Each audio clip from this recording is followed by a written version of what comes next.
to the 6th lecture in this series of the Friday lectures. Today we have with us Professor Robert Adam, Director of Adam Architecture, which is the largest firm specialising in traditional architecture and urban design in Europe. Robert's contribution to the classical tradition is internationally recognised both as a scholar and as a designer of traditional buildings and progressive classical architecture.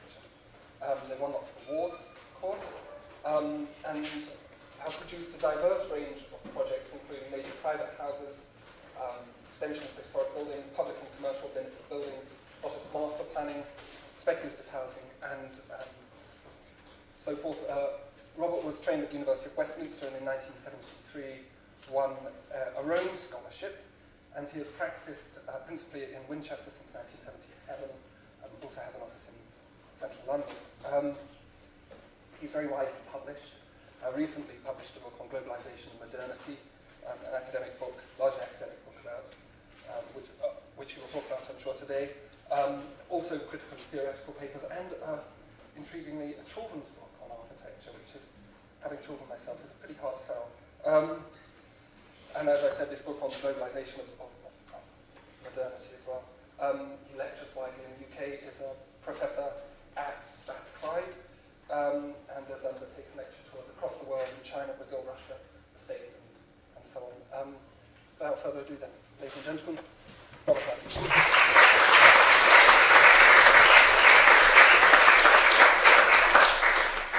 First of all, thanks for coming. I'm not going to talk about globalization, actually, but if someone asks me a question about it, I will. But just so I manage the maximum plug, if you want to know about it, you can buy the book, Globalization of Modern Architecture. What I'm going to speak about is what this says, which is modernity of tradition. Apparently a contradictory statement. I mean, it was deliberately, apparently, a contradictory statement. So I'm going to do various things. I'm going to talk about actually what modernity and tradition really mean, and then I'm going to illustrate it with some of my own work, not all of my work. I've chosen pieces of my work that illustrate this best. It's always easier to talk about your own work, because you always know more about it than anybody else. So, without more ado, try to get the last slide to move forward.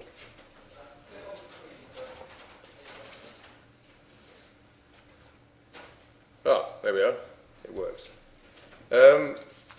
Actually, we use the word modern, the adjective modern, actually, in a sort of, it means different things to different people.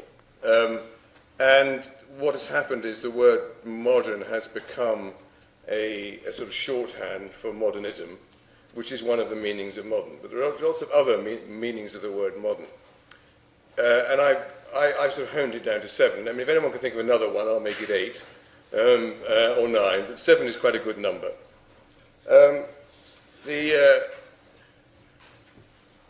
I'll just run through these quickly, because I'm going to return to these later, but I think this is actually quite important. If someone describes something as modern, it can mean any one of these things. I'll put the first one to bed quickly, because the official definition of modern history is post-Renaissance. It's sort of 15th century onwards. So if you talk about modern history, that's what you can be talking about. But I'll put that one aside. The next two ones, the next one is interesting, is because we know about postmodernism. You can't have postmodernism unless you had a modernity that was past. I mean, this is a reasonably logical conclusion.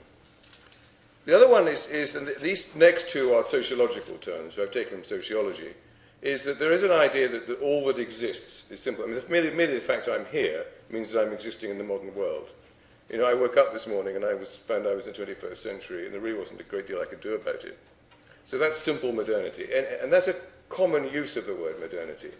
There's another version of that, is that all that's typical. So, for example, my mobile phone, which I forgot to turn off, I mean, that's an aspect of being typically modern, as indeed is living in a suburb. These are typical. Now, this was invented very recently. Suburbs were really invented in their modern form about 100 years ago. But they're all characteristic of the way we live now. And so that is what's called ordinary modernity. The next three are interesting, because those are summarized as aspects of modernism. One is all that is unique. So the modernity is defined as things that are specific to this period and can only have been produced during this period. A very powerful thought, and I'll come back to that one. And then the other one is for the future. I mean, people say, oh, I'm designing this, that this is something I'm doing now, but it's really appropriate for the future. That's another version of all that is unique. And the other one is futurism, which is saying this is the future. I mean, you hear these things said, particularly in architecture schools. So actually, when you use the word modern, you can mean any one of those things. And so I'm very often accused of not being a modern architect. What they really mean is I'm not a modernist architect, but I am actually doing work for, I am alive now, I think I am anyway, yes I am. And I deal with modern clients, and I have modern builders, and so I'm actually doing something that, if you like, is ordinary modernity. It's characteristic of that. I'll come back to these points. Of course, all of this is about ideas about time and history. And we have a very distinct view of history. The top's taken from a children's book. Children's books are always rather good, because they're not my children's book, I have to say. But children's books are very good because they have to summarize things. And so there we are. History is this sort of progress, this thing where things just get better all the time, and you end up with a thing called modern times, which strangely is a female aviator wearing knee breeches, but never mind. That actually represents modern time in the children's books. And also the idea that which is a false idea of evolution, is that this ape at one end inevitably led to this wonderful upright standing man with a beard at the other end. It's actually a false view of evolution, but the idea that somehow history is progressing in this nice, neat, orderly way. And our view of history is, I've tried to summarize it in this chart, is that things get less relevant as they are further away, and things get more relevant as they become closer. And it's a perfectly reasonable view. But the other thing I want, having dealt briefly with the idea of modernity, which I'll come back to, is the other one is tradition, or sometimes heritage, and sometimes tradition.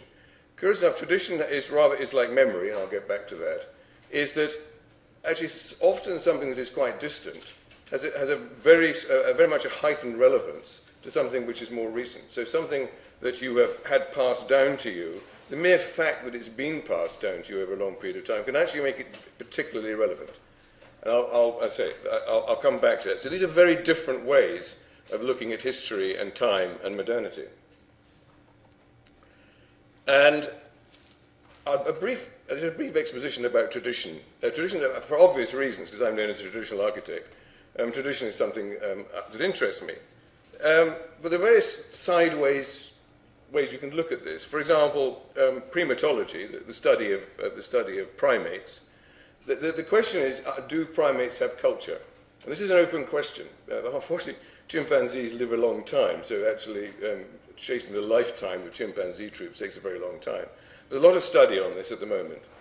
And it's about whether they pass down in an individual chimpanzee or bonobo troop certain distinct characteristics that are distinct to that group.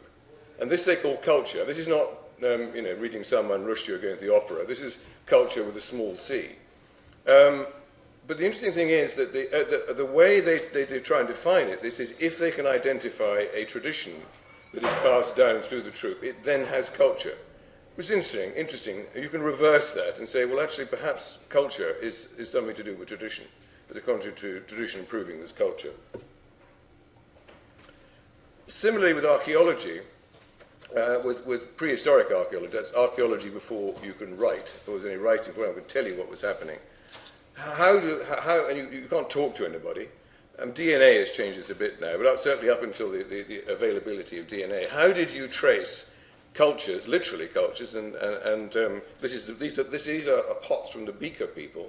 The Beaker people are called the Beaker people because they had a distinctive type of pot which they passed on from generation to generation. So archaeologists could identify this as a culture.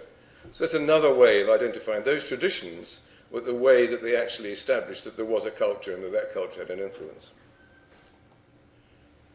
And then all of this is summarized to some extent by a thing called dual inheritance theory by two American anthropologists called Richard Boyd and Peter Richardson. The theory with this is that we have two kinds of evolution. We have physical evolution, which takes a very long time, and that's why we have appendices and still have wisdom teeth. They take a long time to go. And then we have cultural evolution, which is not quite the same thing, but it happens much more rapidly. where actually your culture evolves and you pass down through the generations certain forms of inherited memory. And as they said, it is this characteristic that's enabled human beings eventually to take over the world, is this ability to pass things on from generation to generation. And when you actually start to look, once you actually take a look at society generally, that actually tradition sort of permeates a whole range of things that we do. I mean, for example, if you want to have some sort of academic ceremony, you have to wear strange clothing. Very frequently when you get married, and the whole issue of marriage and family ceremonies and culture is very interesting. These are the things that survive longer than language in immigrant groups, is that you're identifying with your family culture. You will very often adopt something which is either deliberately archaic or deliberately ceremonial. The army is particularly interesting because the army, particularly regiments, use traditions to make strangers die for one another. It's a common experience in war, so I'm told, I've never been in one, that there's more antipathy towards friendly regiments than there is towards the enemy. Because they actually forge these traditions with a whole series of distinctive behaviours, often fabricated ceremonies, in order to forge a very close identity between small groups of people. And it's remarkably effective. And we forget also that science operates on a series of traditional processes. Science has its own range of traditions. It somehow imagines that science is a non-traditional activity. That's simply not true. And, of course, it's about identity. Is that all sorts of things, manners of speech, methods of speech, expressions, and particularly things like clothing, identify people as belonging to particular groups. And these are often passed on and passed down because your identity of your group is very often to do with the past of that group. And, you know, it could be Masons or it could be people dancing. It doesn't really matter. This is an everyday phenomenon. And also, in actually sociological terms, using the word tradition is always rather controversial and difficult. The sociological term is really collective memory. Collective memory is, broadly speaking, the same thing as tradition. And it operates, it's very interesting to see how it operates, because on the bottom right, and this is particularly apposite to British people, but this would apply in other countries, that actually is a parliamentary ceremony with black rod and knocking on the door of Parliament before it's dated. Now, this ceremony goes right back to the Middle Ages. Now, in the Middle Ages, there was no, people didn't vote for Parliament, there were no women allowed in Parliament, it was called as an occasional advisory body by the king. But its continuity, the continuity of the institution, is actually maintained by these ceremonies. And parliamentarians are very, very fond of these. They're very anxious to preserve them, because it gives them the political system and the nation some sort of continuity. Again, family ceremonies, Christmas. Christmas is recognisable going back probably 100, 150 years, but of course it's not exactly the same. And individual families think up different aspects of Christmas, which they maintain and insist, and they get passed on down. But these ceremonies, and the fact that these ceremonies include all sorts of strange things like putting on paper hats and pulling in German trees, is part of what makes it up. You can add to them, and you can pick selectively from them, but they have a recognisable core. And you can make them up. Traditions are frequently made up. This is Bastille Day, La Fête Nationale. Actually, this doesn't go back to the storming of the Bastille in the end of the 18th century at all. This was invented in 1880 and is a ceremony, part of French nationalism, strong nationalist movement at that time. A lot of ceremonies were made up actually to support nationalism throughout Europe and the United States in the late 19th and early 20th century. But the point is, it has a sort of historical resonance. It's believable. People actually will believe in artificial, made-up traditions, provided they're credible. This is a very interesting one. This is the bottom, on the right-hand side, is the European Court of Human Rights. This was actually created in 1959. So why are they wearing 17th century clerical clothing? Well, somebody had to make this up. It didn't exist before.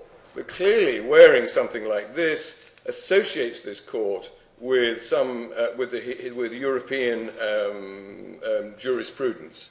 It's probably a version of a Belgian judge's outfit, but somebody made it up. And this appears to give this group of people some sort of authority in that context. But I think one thing has to remember about tradition is how incredibly powerful it is, even the made-up traditions. I mean, it is, for the Scottish people here, it is well established that the tartan system was made up by an English tailor in the early 19th century. This is quite well documented and quite well established. It doesn't stop Scottish people being attached to tartans, knowing that. And we try and remove traditions. So, this, of course, this is a familiar headline, which we get in the British press, and actually other countries get in their press about the European Union. The European Union is this tension between a super-state and a whole series of individual traditions that have often been brought up in opposition to one another.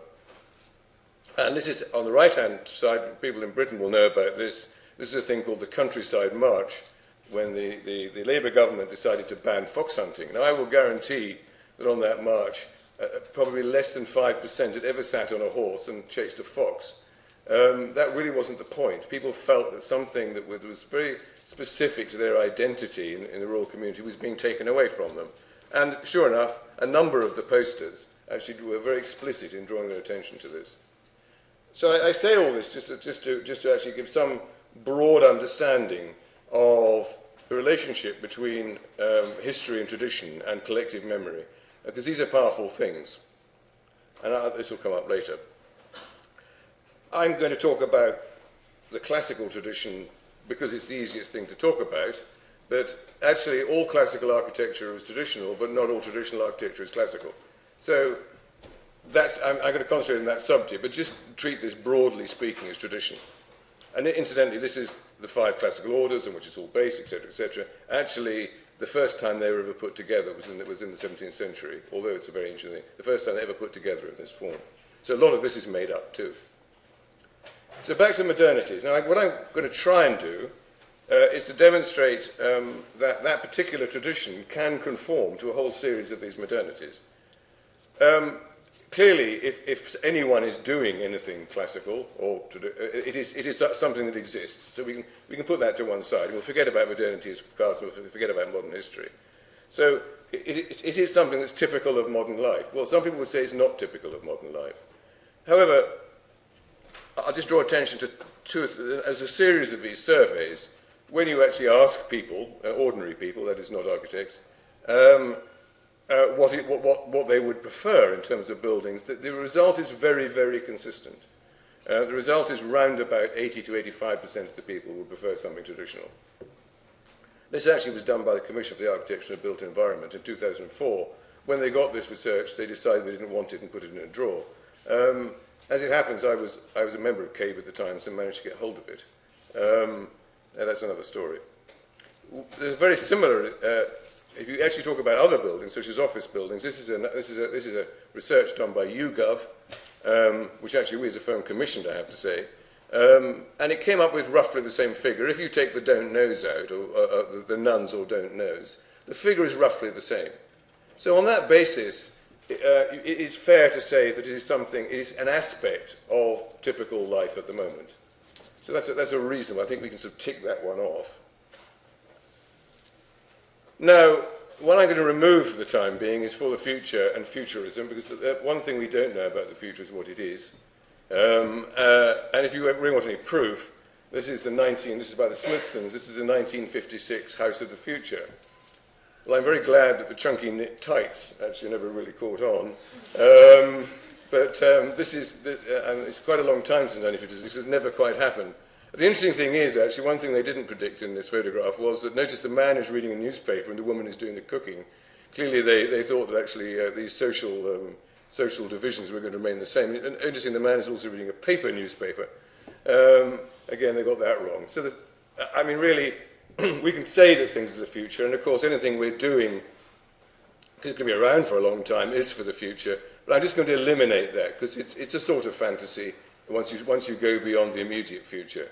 And things like, people constantly say, this is ahead of its time. Nothing is ahead of its time. It just means some things last longer than others. So we'll go to this one thing here, all that is unique. Now, this is a very interesting concept, all that is unique, and it's an historical theory that if you study history or study any kind of history, what interests you is what is very specific to that period and unique to that period. So you tend to concentrate on that. After a while, you begin to believe that all that matters about the period is the other things that are unique to it. And you also begin to believe the only things that define the period, in any real sense, are the things that are unique to it.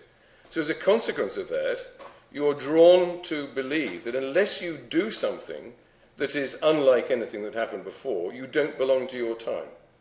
And that's essentially, that core historical theory is what lies behind the theory of modernism. Hence the interest in innovation, because obviously innovation makes something that is new, and hence the interest in technology, because technology is often thought to be the thing that drives things very particularly to a period. But nonetheless, I think if we just take all that is unique in that sense, we can use it. Now, one thing that drew my attention to this was this display. Museums do this. I think this is the Museum of Scotland, actually, but there's several of these around. You go to a museum and it has an 1890s room and a sort of 1820s room. This is a 1960s room. Well, I was a student in the 60s. I was a student in London, at the centre of everything that was going on, and I'd never been in a room like this in my life. But nonetheless, what you do in order to represent the period is you collect all the things that are specific to it. And that's what leads to this particular view. But what I'm going to do now is, first of all, I'm going to do a quick sort of surf through classical history, just to sort of, to get some view, the stereotype view of what is classical, which is temples, of course, actually is just a beginning of an evolutionary process that was taking place over a very long period of time. And each of these particular things were actually unique to their time. That's how we can identify them. These are also classical buildings. One's a Renaissance palace, the other's a house in the Baltic. These are all, nothing like this existed at the time when people were building those temples. These are very, very specific to their period. So this is if you like, this is a tradition which continues to evolve. So it retains its connection with its origins, but actually it produces something that is for its own time quite unique. And of course, within that range, it can be very complicated. This is a Russian church, or unbelievably simple. That is in New York. It's part of a whole series of post office buildings, part of the workfare program in the United States, which in the 1930s, which produced some of the very interesting buildings. This clearly is a classical building, but it's just about taken as far down as you can get it. And it can be very big, and it can be very small. The bottom left is a pissoir in Stockholm, made of cast iron. But on the right are skyscrapers, and this is a whole story I haven't got time for. But there's no question about it. When skyscrapers first came into existence, they built classical buildings. Now, a lot of my more fundamental fellow traditionalists would tell you this is not classical. Well, clearly, the people who built it thought it was, and they said it was. So the idea that the classical can be adapted and continue to be adapted for all kinds of uses was very prevalent in the late 19th and early 20th century. For reasons I won't go into now, that situation doesn't exist anymore. There's no reason why it shouldn't exist. But nonetheless, these tall buildings, a particular type evolved, which is based loosely on the Campanile in St. Mark's Square, where you've got a palace on the ground, a neutral bit in the middle, and something elaborate on the top. And out of all of this, what's offered, of course, is there's certain themes run through it. Nature is one of them, so if a pineapple comes up, that's fine. And the other one is a palm from the Brighton Pavilion. The other one is La Trobe's famous corn cob capital from Washington. And then the human figure. The left one I particularly like is Palazzo Falconieri, which I think tells you why the head is like that. Why it's got breasts, I'm really not sure. It sits on a tapering type of column called a herm, into bondage in the 17th century, so wrapping people up in straps was thought to be a good idea, and so on the right. And then a human figure can take various forms. That's Leo von Clancy at the Hermitage, and that's Disney headquarters in Los Angeles by Michael Grace.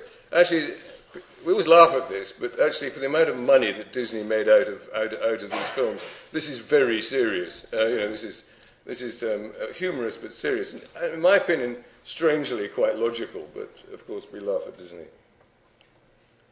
And then technology on the left is imperfect. The use of new technological materials, again, very specific to their time. That's 1832. That's probably the first significant cast iron building in the world. Of course, they went on. I mean, Glasgow's got them, New York has got them big time, Chicago's got them, and cast iron's a very good material for casting complex forms. And glass, you can introduce glass, that's fine, it's not a problem. And then, when you start to look at that's a rigid set of things that get published in books called the classical orders. When you go back to the ancient world, this is from Hadrian's Villa, really weird stuff gets produced. I mean, they must have known this was weird at the time. It's very strange. And for those that know about classical architecture, they know that's very weird. And paintings did the same thing. But this, in turn, was picked up in the 19th century, where people published books, particularly by Michael Canina, called Svelte Formae, narrow forms. And that, the bottom one is Schinkel, and the top one is the Aquarium in Rome from 1887 in cast iron. And just briefly to my tour of history, one of the great thing I really find interesting is the column capital. These are column capitals from antiquity, from the ancient world, and there's a huge variety of these, much more variety than we're taught to believe. The top right is actually from Britain, curiously enough, and it's probably something from the Temple of Hercules because it's a lion's pelt, sort of tied up to look like a column capital. And these are early 20th century. So this idea that you could carry on developing these, and these are recognizably early 20th century. And the top left one is interesting, that's from the British Museum, where it contains British imperial insignia. There's an imperial lion, coat of arms, and crown. You can do all sorts of stuff. So that's a sort of surf through how that tradition, which always retains its connection with its past, but can continue to evolve and change. So it retains its collective memory, but can be quite specific to its period, and therefore modern in that sense. It exists. Now, I'm going to talk about my own buildings, but I'm not going to talk about these buildings. Although these are all houses I've done for various people, these are loosely what I would call, we purgatively call reproduction houses, because that's what the clients want. They want something that has a very explicit reference to a very explicit period. And we know about it, we can do it. They all have creative content, they're all interesting, but at a superficial level, you know, at a photographic level, you could mistake these for old buildings, and that's actually what our clients wanted. The fact is the plumbing works, you know, and they got good insulation, which is, you know, that's the sort of idea that I have clients who come to me and say, I want a modern building, and I say, why have you come to me? And what they really mean is a building where the plumbing works. So I'm not going to talk about these. I'm going to go through a series of buildings and parts of buildings, which what my purpose is to demonstrate that these actually are things that are specific, and quite specific. So they pass that other test of being specific to this period. This is a house that a few years ago, which was a sort of experimental house to test passive solar energy. I quite like doing these clients to show my client is on my side. Actually, this particular client is a lot shorter than me, so he's standing on a box behind that. And various other participants, his mother and so on. But essentially this building is designed to generate heat from sunlight in a large space and circulate that heat at a very low velocity through the building, and it's very highly insulated. And there it is. The north side on the right has very little glass in it at all. It's very block-like, and on the left is mostly triple glazing, double and triple glazing. And the portico, which you would normally expect to enter through, actually designed specifically to provide shading in the summer, but as the sun gets lower in the winter, the sun shines into this double-height space. And again, these tall chimneys are in fact they're vents where that draws the heated air up through the building and heats the building. And it has to be very large because at low velocities. And of course, you can have fun with details. Like I'm particularly fond of stainless steel, good material, stainless steel column capitals. But that is the central room in which the heat is generated. And there are things like glass balustrades. I mean, why should modernists just have glass balustrades? They're very good. And of course, it's got a dark floor. The dark floor absorbs the heat, and the door at the side, that heat's generated in that room. It then circulates the other rooms because there's a shutter, which is called a door. You open the door, and the heat is pulled up through the building and heated. And this has been actually up for some time now, and it has actually been very successful. You use biomass when it's a dull grey day, otherwise known as logs, and you burn them in the fire there. This is another building. Now, this gets a little bit more subtle in a way, or subtle or difficult to understand, depending how you feel about it. This is a large house, which is essentially a glass box, a rectangular glass box. I mean, you could say this is pretty well unique. You could say it's a bit like Schinkel. You could say all sorts of things, but it's essentially there is actually nothing like this in any sense at all. But it very clearly belongs to the classical tradition. My clients wanted something which actually flooded with light, and they wanted something traditional. These two things are not incompatible. And there are details on it, and there are aspects of this. Again, in a way, you have to be reasonably familiar with the classical vocabulary to know what is specific and original about this, but just take my word for it, there is stuff that's specific and original about this, and derived from various sources. The column capitals, the way the pediment is handled, and so on. I don't have time to go into detail at the moment in this, but the issue about that is that there's very little question that this building could only have been produced at this time. Similarly with this is an office building in Piccadilly, in London, where the classical orders are used in a very particular way. Effectively, what you have on the Piccadilly side on the left is a screen, what are called a columnar display. The orders are displayed as a display, as showing off the building. But as you wrap round to the back, the orders gradually, they're interlaced with one another, and they gradually disappear to becoming a very plain building at the back. It's an interesting aspect of how you can use the orders. And that's the elevation there on the right, in the centre. On the right, you can see how each element, each part of the elements of that facade are a whole series of interlacing orders. And because I particularly like them, we've also got special capitals. These were done by Sandy Stoddart from Paisley. And one is courage, and the other is clemency. He actually decided to label the one courage in Latin, just in case you got it wrong. It's got audax written on it, and clemency is the smaller order.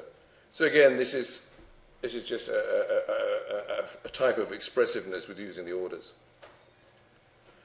And then I couldn't resist a stainless steel capital on the top. Odd enough, for rather complex reasons, this has a glass building at the top. I mean, this came about for a whole series of complicated negotiations, but this glass building was the thing that made the difference between profit and loss, because this disguised something which is particularly nasty on the building behind, and therefore that made money. Interestingly, the only place we had problems with getting the internal conditions right in this building were here.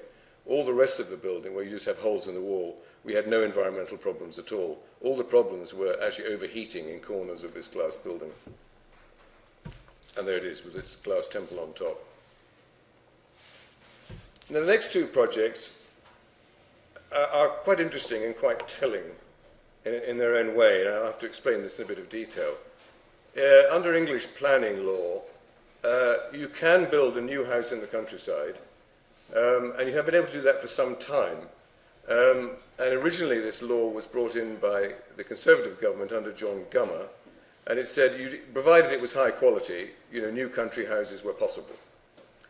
Odd enough, not very many got built, and to this day not very many have been built. Everyone said this was going to completely ruin the countryside.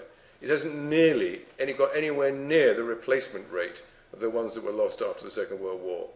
But nonetheless, what happened then was that the Labour government came in, rewrote it, and said that actually it doesn't matter, it's not just high quality, it has to be innovative and groundbreaking. Now, of course, goes back to our theory, is that somehow in order to be modern, it has to be innovative, therefore in some way different, and break new ground. A lot of legal argument about this, but the easier way to get around this law was to produce something which was, well, strange. Let's put it that way. Unusual. This is by Catherine Findlay. This is the Starfish House. And this got permission. They ran a competition, an architectural competition. The problem was, and going back to our surveys, is that no one wanted to buy it. They tried for about 8 or 9 years with videos and going around the world to try and sell this house, and they couldn't sell it. So we were then called in to produce a new design. And the new design was broadly that, which on the face of it is quite a conventional house. But we had to prove that in some way we were being groundbreaking and innovative.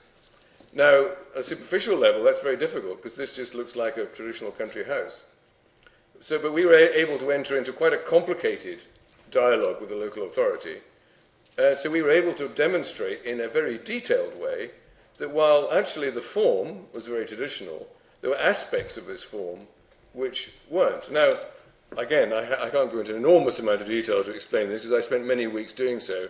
But there's a column base, which there's no column base like that I know of, although perhaps someone can go and find one. There's a column capital there, which is not quite like any I've ever seen. There are a whole series of other things on this building, which I can demonstrate, because of my knowledge of the field, actually do break new ground. But, in any superficial sense, it's actually a completely traditional building. So there is this sort of interesting tension, but there's no question that if you have a knowledge of that particular tradition, that there are aspects of this which are specific to now. Now, that's debatable as to how explicit one has to be about that. I mustn't talk about that. But nonetheless, these are interesting, because that's what we had to prove.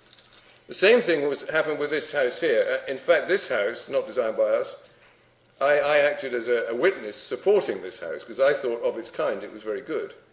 And it got planning permission through a legal inquiry. And I was one of the witnesses to support it. But they couldn't sell it. Nobody wanted it. So we had to do exactly the same exercise. We had to go back. I'm still friends with the architect who did this, I have to say. That's just the way it goes. We had to go back and undertake a very similar exercise. And we produced a building like that. Now, the point about that, it had to be sort of the same size and sort of the same height. But in order to make it saleable, in other words, also to make it available to the public that actually wanted this kind of building, it had to be more conventional. And again, I was able to enter into a dialogue with the local authority and actually demonstrate that there were aspects of this which were quite unique. So this is rather faded out. It's just the way this PowerPoint goes. But I can list them, but I won't bother, because there's probably not time, and you may not find it that interesting. You can always ask me later. But there are aspects of this. For example, one of the common errors that people make with column capitals is they shove the whole capital underneath the entablature, which is the bit that goes in. It's a very common error, and builders do it all the time. And I thought, well, okay, if that's an error, why don't we just do it and see if we can make it work? If you're going to make that mistake, why don't we just run with the mistake and see if there's little things like that. Now, how significant that is a matter for debate, but in any fully analytical sense, this is something which could only have been done now. And there it is. And there are other aspects to it, the glass balustrades at the top and so on. And that's the end result. I have to say they're still trying to sell this one, but there you go. I'm going to finish off with two things, two rotundas, two round buildings, which again, this is a bit more explicit. You may have found some of that a bit hard to take without me explaining in every detail as to why things were unique. Some of these are a bit easier. This is actually a library in Oxford, and it has, for very, there it is, sort of you can see it highlighted there. For very specific reasons, this round form proved to be very appropriate. It's very big, and the thing is that the round form is, on the major round form, you can only see bits of it.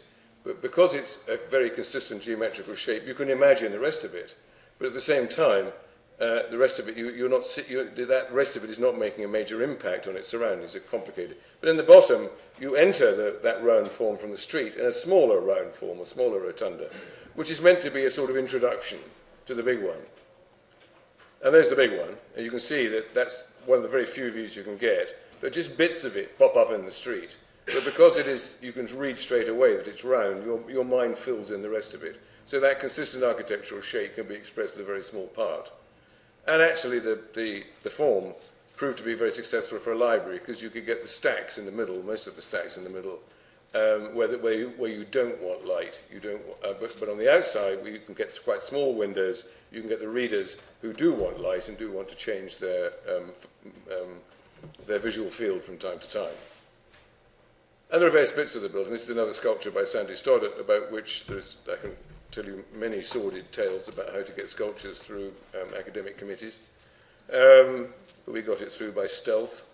But the thing I really want to highlight is that this little sort of perfect circular Greek tholos, they are very specific. Those details are drawn from actually a specific temple. And so there's no question that this is a version of something that is old. But when you get to the inside of it, at that time, originally, of course, they would have been open-topped, but this is Britain. At that time, this was the largest solely glass structure that had been built. So, in fact, the roof is a complete glass structure. I've no doubt now it's been long since been surpassed. But all the structure, the structural beams are all made of glass. So again, as a completely traditional form, we're able to use, in that case, what was that case, actually unique technology to actually assist with that traditional form. And finally, which was on the poster for this, because it's the most obvious case, this is one of these little sort of dream jobs, really, you get, where actually this is for Lord Sainsbury, who wanted a little pavilion in his garden to celebrate the millennium. And my brief was actually an ideal brief as far as I was concerned. I very rarely get them, actually, because a lot of people just want what I originally showed, which is houses that look old. He wanted something that reflected his classical house, but could only have been done at the turn of the millennium. So we had all sorts of tricks, which he didn't actually take to particularly, which was that we put it in the position where when he stood at his porch, the sun went down on the last day of the millennium and so on. But anyway, never mind. We managed to get... So what we produced was this. Now, this was done with the help of an engineer, Tony Hunt, who was the sort of leading high-tech engineer since retired. And we managed to get this little pavilion, which you can walk up to and sit in and so on, so that was the idea, with a dome as close as we could get to floating, structurally. And we know that in the ancient world they wanted to make it appear that their domes floated, particularly the Byzantine period, but we were actually able to get much closer to it than anyone has done. Obviously it's not really supporting anything but itself, and part of the problem is actually stop it being sucked up and blown away, as much as it being held. But what we did was we took this classical vocabulary, which we were asked to do, and we developed it so that the column capitals contain this, what's like a stamen coming out, and that vertical support supports that dome completely. So from a distance it appears to float, and as you look at it, you come up to it, and you look up at it, this dome appears to be floating above the columns. And there are the capitals, which are bronze. There's a stainless steel ball inside the bronze, and this tall stamen-like thing appears up, and it's clamped to the side of the dome. And the other important thing is it's braced, as you can see, by these bottle screws. So that's a sort of a run through where certainly I could make the argument at great length about what I call the simple or more straightforward buildings. But I believe the idea that the classical architecture can be something that is unique to the period in which it's produced, and that this period is sort of now-ish, I think actually it ticks off those three versions of modernity that I was trying to demonstrate. It doesn't do it in a way where you throw everything out. What it does is it operates in a traditional manner, in the sense that you add to that tradition. You can continue to develop that tradition in an evolutionary fashion But much like, you know, our relationship with our primate ancestors is physically very obvious, so the relationship between these new developments and their ancient past is also obvious, but they're still new and they're still unique to now. And interestingly, I'm always rather fond of advertisements because they have a habit of sort of going straight to certain points. Clearly, the PR firm, the advertising firm that wanted to promote India, thought that actually combining tradition and modernity, very often seen as antipathetic, can be seen as being entirely compatible. And for myself, that is my belief. Now, I may not have convinced you of that, but at least I've given you the story. So thank you very much.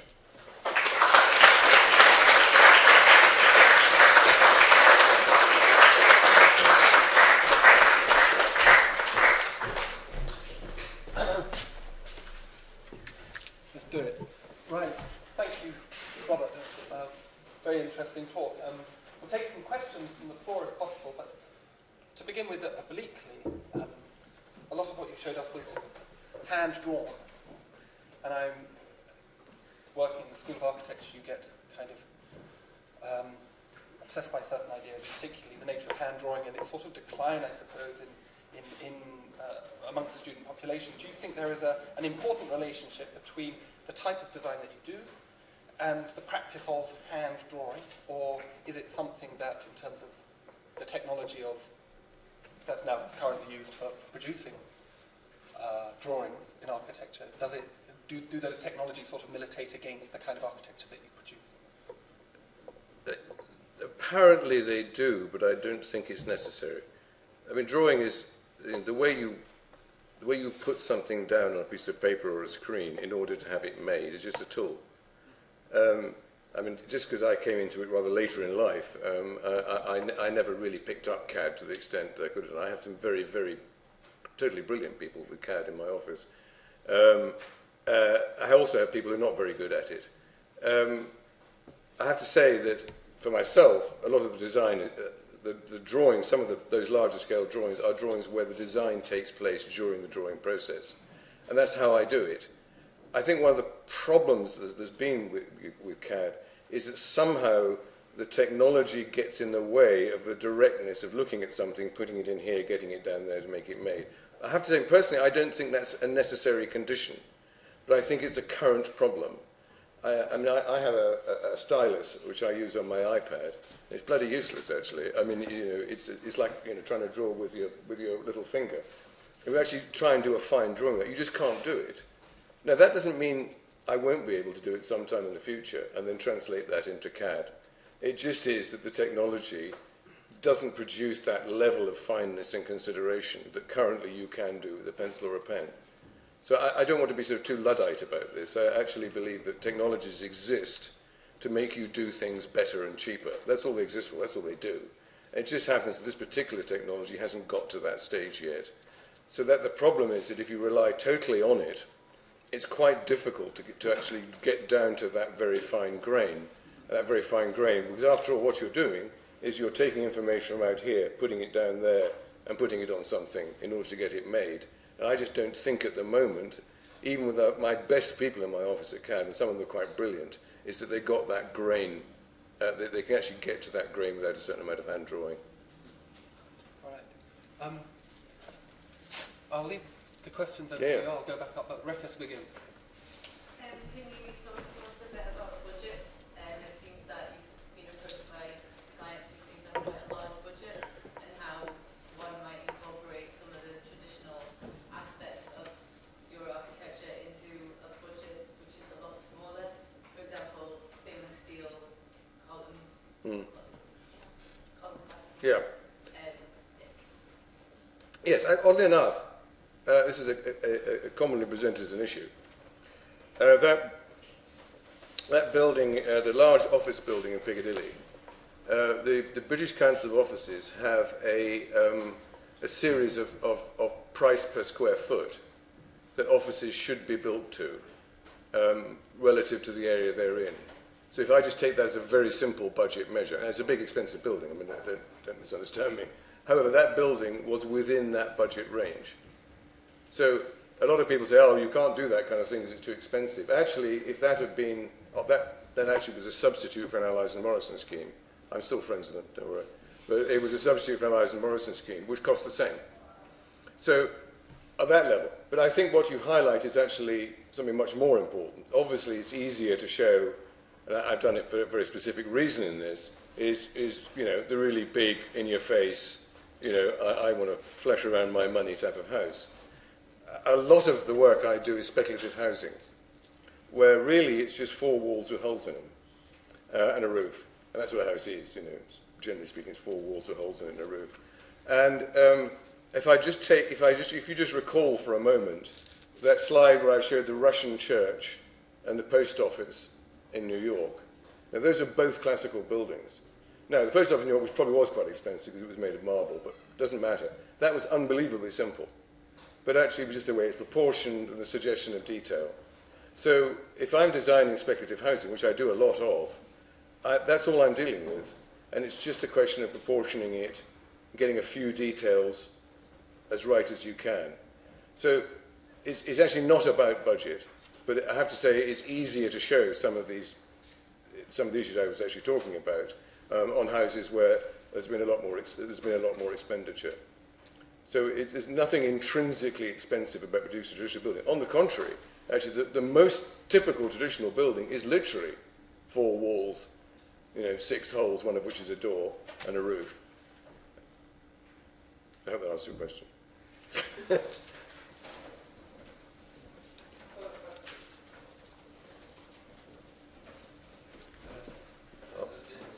Sorry? A lot of buildings which were done in England, or well in the UK. How do you plan on perhaps expanding this idea of tradition countries who are perhaps developing tradition? Yeah, actually, thank you for the point. It's an interesting and complex one, actually. I'm doing work in India at the moment, in New Delhi specifically. And it's an interesting aspect of colonial architecture, is that in India, the British colonial architecture, which was explicitly colonial, it was bringing bits of Britain to India, literally, so that people would feel more comfortable at home, has actually been absorbed into Indian perception of what Indian architecture is. So that's interesting, and that's a cultural issue. A really interesting example, I'm sorry, just on that subject, is Kerala. Southwest India, where they have been Christian since about the 2nd century. 30% of the population have been Christian for a long way back. When the British Raj came, they built churches. They're also Christians, different denominations. These were Syrian Rite Christians, and they built Gothic cathedrals, Gothic buildings. The Syrian Rite Christians in Kerala adopted this. It was completely alien. I mean, a completely alien type, and they've turned it into something which is very specifically Kerala. So I think this whole issue about how traditions get picked up from elsewhere, modified and moved about. But at the same time, I've done work in Beirut, where the tradition, I had to work with the Beiruti architect, because there were nuances in building types that I simply didn't understand. So this applies actually to any architecture. I was at a lecture yesterday when someone was complaining that Hong Kong Airport had taken out the restaurants in a particular part, but there was a very specific Chinese thing about eating before you go. So there's a whole, you know, it's very easy for people to go. There's another very interesting example. In Doha, there's a thing called the Heart of Doha, which is being designed at the moment by Allies and Morris and others. And they gave a presentation. I know Doha very well for very specific reasons. And they gave a presentation, and they gave the usual stuff, you know. This is walkable. They said this means that people can go and meet in the street, and, you know, and wonderful interchange. And then someone put their hand up and said, I'm from Doha, we don't walk in the street. We don't meet in the street. That's not what we do. And so the great danger of a foreign architect working elsewhere is you bring all sorts of baggage that you think is sort of right, but sort of isn't. I'm just started to do a house in China at the moment. Basically, my client produced a picture of lots of European houses, so I want one like that. Well, he's Chinese. I mean, that's up to him. So, am I producing a Chinese building or am I producing a European building? Well, I'm producing a building for someone in China who wants it very explicitly. So it's an interesting and very complex issue. I think, oddly enough, the style one, I mean, in China, there's a long, the Bund in Shanghai and the concession in what was Canton in Guangzhou.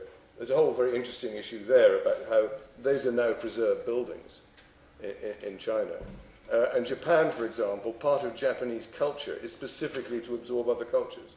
So actually something very specific about Japanese culture, about absorbing other cultures, and linguistically in a whole series of ways. But I think the idea, the worry, and this applies to all kinds of architecture, that you just sort of rock up and you're a genius, and you can go and look and say, hey guys, I really understand this culture, and I'm sort of going to do it. I'll give you a quote from Benedetta Tagliabue, who was Eric Miralles' partner for the Scottish Parliament. And this is something she said to me, so I can quote it almost word for word. She said, Enrique and I said, how did we really understand Scottish culture? Well, Enrique and I, we went for a trip around Scotland, she said, and she said, Scottish culture is not just about castles, She said, it's about people making boats in towns and going away. I don't know if anybody in Scotland knows this, this is how they identify themselves, but of course Enrique was a genius, therefore all he had to do was turn up for a few months and come to this conclusion, and he got Scottish identity. Very interesting. I mean, this idea that the genius will turn up and do it. So I think there's a whole series of subtle layers about any kind of architecture, anyone coming from anywhere else and doing something somewhere else.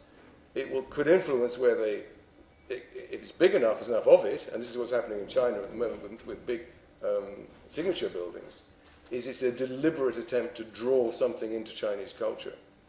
So at the same time, the quote I only heard yesterday about the basic mistake about Hong Kong Airport, which is a simple misunderstanding of something that's quite important culturally.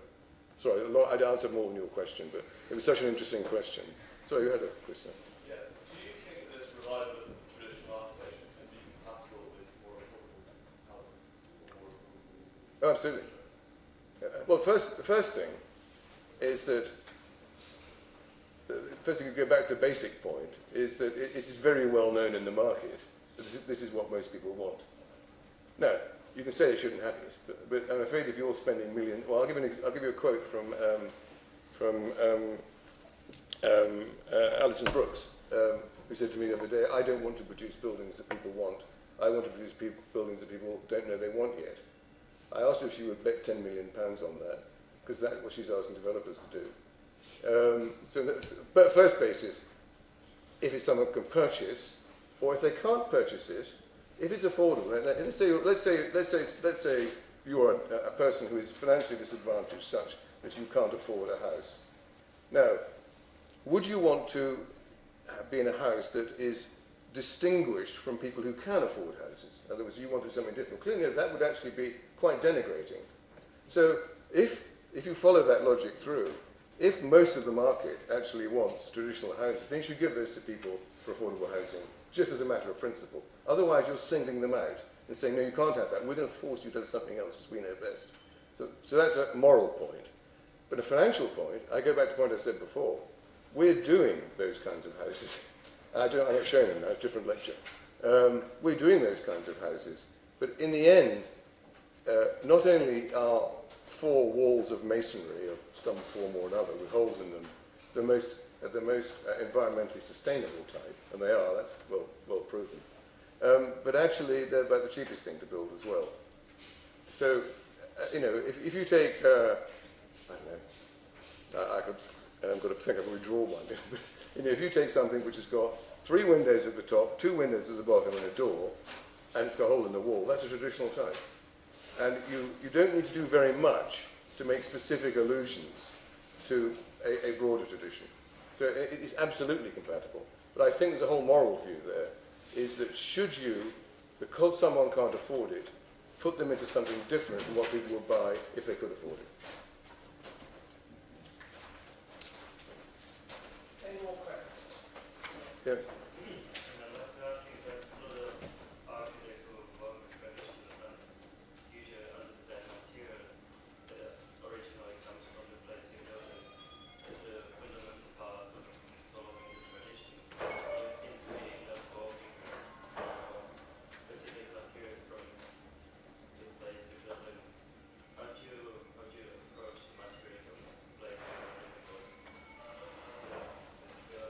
I take the point exactly.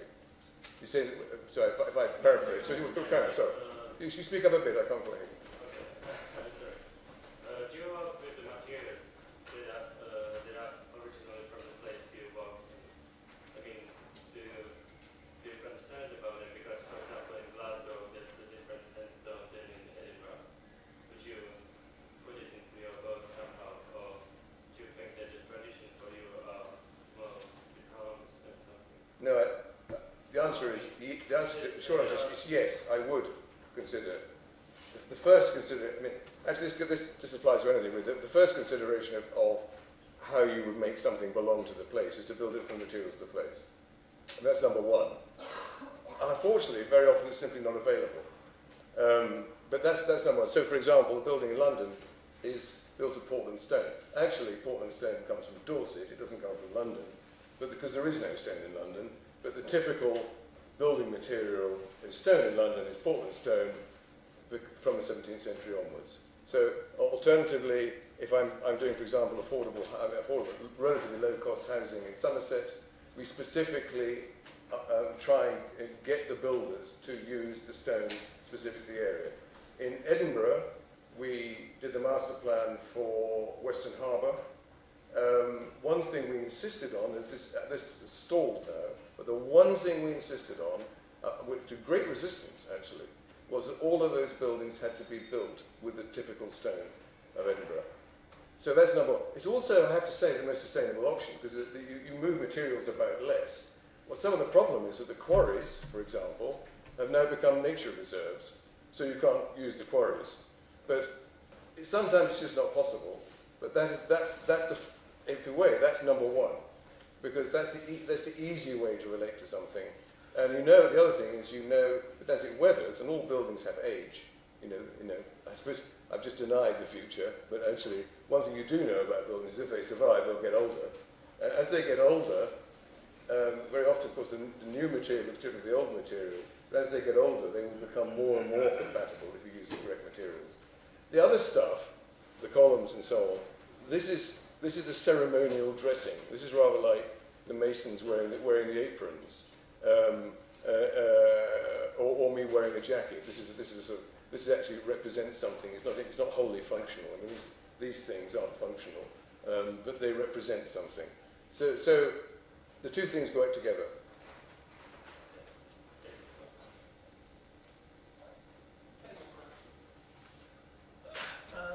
I'm interested in your response to this building, which is a building that has got a foot both in the past, in a tradition, and a foot step towards what might be regarded as modernism.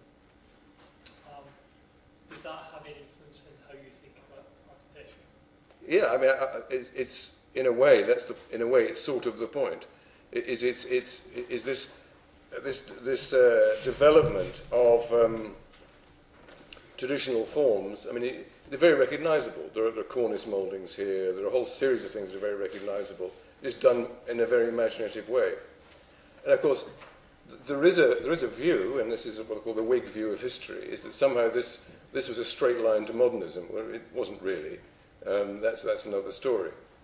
Although I have I'll share with you briefly a view I have about this particular period, is that arts and crafts architecture, which this sort of broadly belongs to, that's slightly debatable. Let's just put it in that context. The word for arts and crafts in European countries is national romanticism, which in many respects is more accurate, because Mackintosh was interested in the Scottishness, quite explicit Scottishness. Gaudí was interested in being in a Catalanness, if you like. Plečnik was interested in something being specifically Slavic. I actually believe that that this period of time, the 1880s, really right through to the First World War, there's this huge burgeoning of nationalism. Actually, I think the arts and crafts movement sort of belonged to that. That's a slight other reaction to it. There's no question that people like Mackintosh were deliberately drawing from a vernacular and also a formal type and taking it in a particular direction. I think probably not because Mackintosh is clear was a rather cut short by drunkenness and various other things, but is to watch the trajectory of arts and crafts architects as they went through into the 20th century, into the later 20th century. Because it actually transformed itself in many cases to Baroque, curiously enough, and there's the whole interesting thing about that, because Baroque was thought to be distinctly British, but not, funnily enough, in Scotland. Because the Baroque association with Catholicism was a problem in Scotland, so there's a much stronger move towards versions of neoclassicism, like the back of the British Museum, very good example. So that transferred it. It also transferred itself to Neo-Georgian. But in some places, and most notably Sweden in about 1930, actually transferred itself from a very distinctive form of classicism into modernism. So there's a whole series of different trajectories from this, but actually in the British context, most of it went to classical revival of one form or another, but not universally. Do you see that as an important part of your work in terms of taking this tradition and moving it forward into the next stage? I'd like to think that's actually my whole point in a way. I'd like to think that it is capable of evolving. One of the problems I have is that the houses I didn't talk about, or the buildings I didn't talk about, I just showed you 4 of them, is that most people simply don't want me to do that. The ones I've concentrated on, the ones where I've been able to do that, in a lot of cases people simply don't want it. It's fine, I do that, and it's my job, and it's creativity and everything. But actually, the Sainsbury one, the last one, was virtually unique in that I was going to a very, very specific brief of that nature. I mean, the library, I sneaked it in, nobody really paid any attention because of the nature of the contract. Or, fair to say, the Solar House was another example where the client was very explicit in that sense. But I'd like to think that I could do that. I'd like to think I get more opportunities to do it. But like evolution, it happens in stages. It's not a big bang. And sometimes things will fail and sometimes they'll succeed. And all you can do is just keep trying.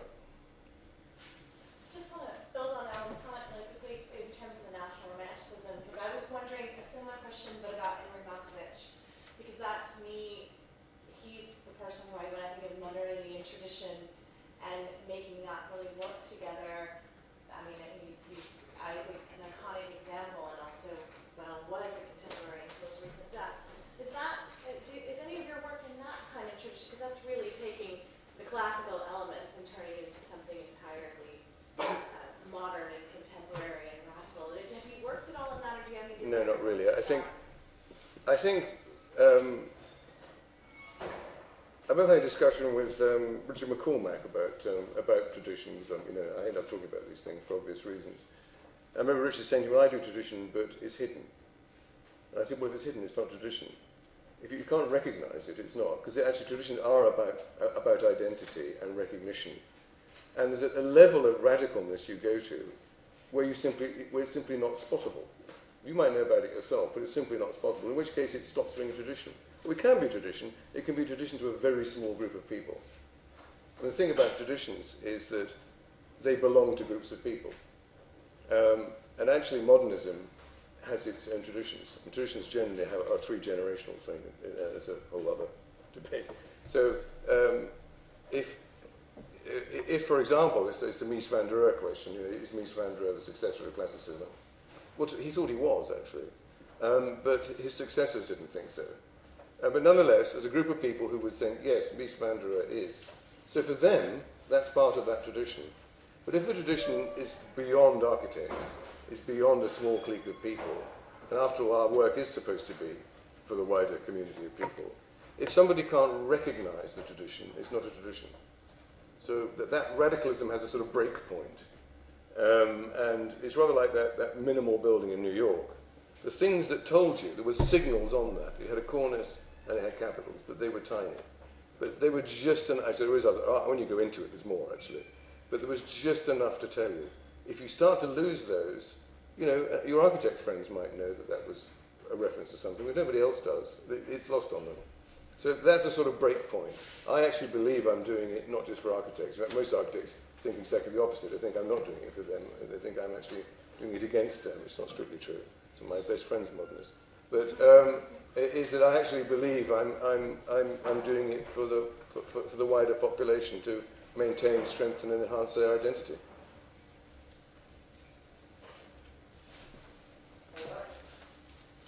I don't think I can add anything, other than to say I think it's very grateful for Robert to be with us and to sort of share another view of the identity of architecture in our contemporary period.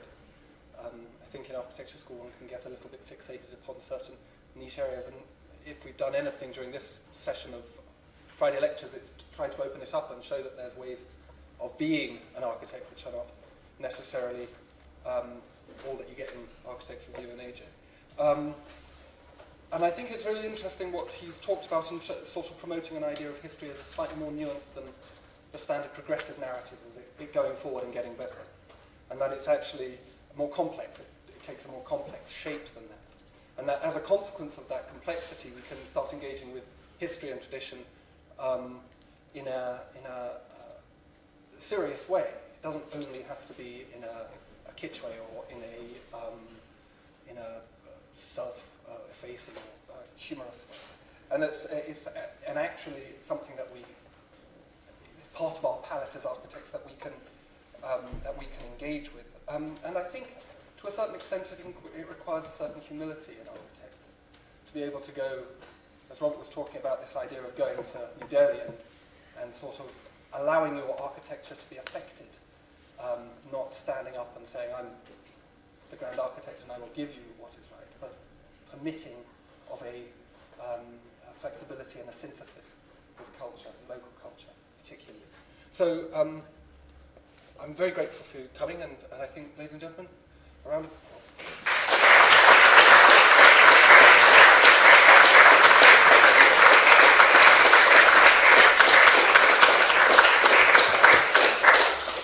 Next week we've got some arch modernists with us, Florian Bagel and Philip Christou from the Architecture Research Unit at London Met, who work all over the world and completely different forms, so come along to that as well. Thank you. Thank you, Robert. Hope you didn't step on your toes. Sorry? Hope you didn't step on your toes. No, very polite, very polite.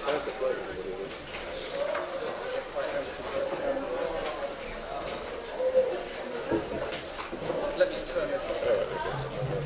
Now, do you want to go for a drink? Well, I'm really going to actually hoover up some of my relations, so I haven't eaten anything, so